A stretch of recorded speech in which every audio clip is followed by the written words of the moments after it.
Hi everybody, welcome back to this course on internet technologies. I am Vardan and today we'll be studying about the RSA algorithm. So RSA is named after its inventors Ron Rivest, Adi Shamir and Leonard Adleman, and it was developed in 1977 and it quickly became one of the most widely used public key cryptographic algorithms. It's based on some fascinating math, and even decades later, it remains foundational to digital security. What makes RSA so powerful is that it uses two keys. One key is public, one is private. You encrypt with one and you can decrypt with the other. It's computationally secure because it relies on the difficulty of factoring large prime numbers, a task that with current computing power and knowledge is practically impossible for large key sizes. Unlike symmetric encryption, RSA doesn't require both parties to share a secret key beforehand. And while it's a block cipher, the block size is not fixed like DES or AES. It depends on the size of the modulus, which we'll talk about shortly. So the first step in RSA is key generation, which starts with selecting two large prime numbers, let's say P and Q. These need to be kept secret. We then multiply them to get n, which is p into q, which becomes part of the both the public and private keys. Next comes Euler's tangent. It's a function denoted by phi of n, which tells us how many numbers less than n are relatively prime to n. Since n is a product of two prime numbers, phi n is simply p minus 1 into q minus 1.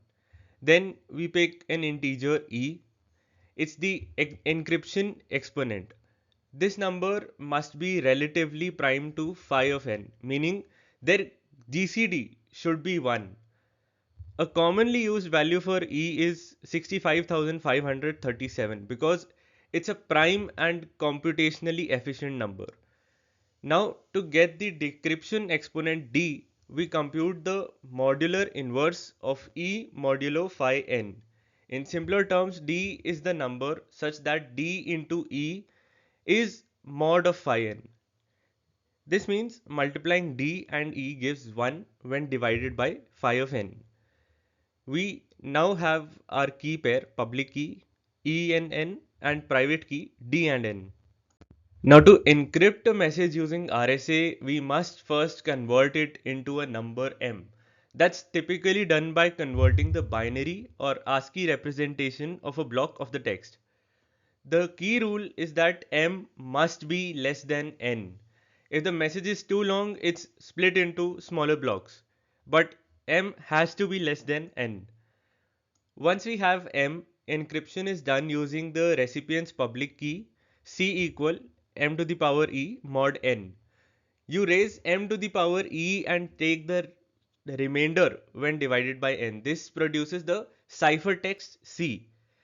On the other hand, the recipient uses their private key, which is d and n, to decrypt m equal c to the power d mod n. Thanks to some beautiful number theory, especially Euler's theorem, this operation reliably recovers the original message. Now, why does this work? Because m to the power e to the power d is same as m mod n as long as e and d are chosen correctly. The symmetry of modular arithmetic in RSA ensures that encrypting with one key and decrypting with the other restores the original message. To get a little more intuition, let's run through a small example using manageable numbers. Suppose we choose p equals 7 and q equals 17, then n is p into q, that is 119. We compute phi n as 7 minus 1 into 17 minus 1, which is 96. Now we pick e as 5 since it's relatively prime to 96. The modular inverse of 5 mod 96 is d, that is 77, because 5 into 77 is 1 mod 96.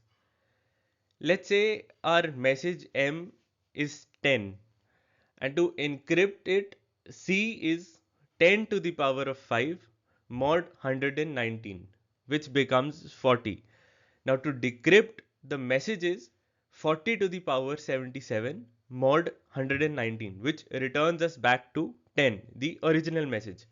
Of course, in the real world, P and Q are hundreds of digits long and calculations are done with very efficient algorithms, but the logic remains exactly the same. Now, the security of the RSA hinges on the fact that it's incredibly difficult to factor a large number n into its prime components p and q.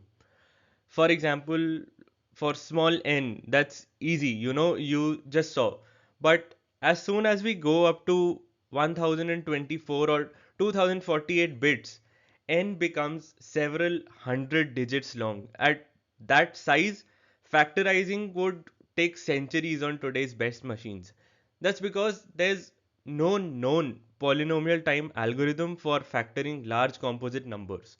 So if you don't know P and Q, you can't compute phi of n and you cannot derive the private key D.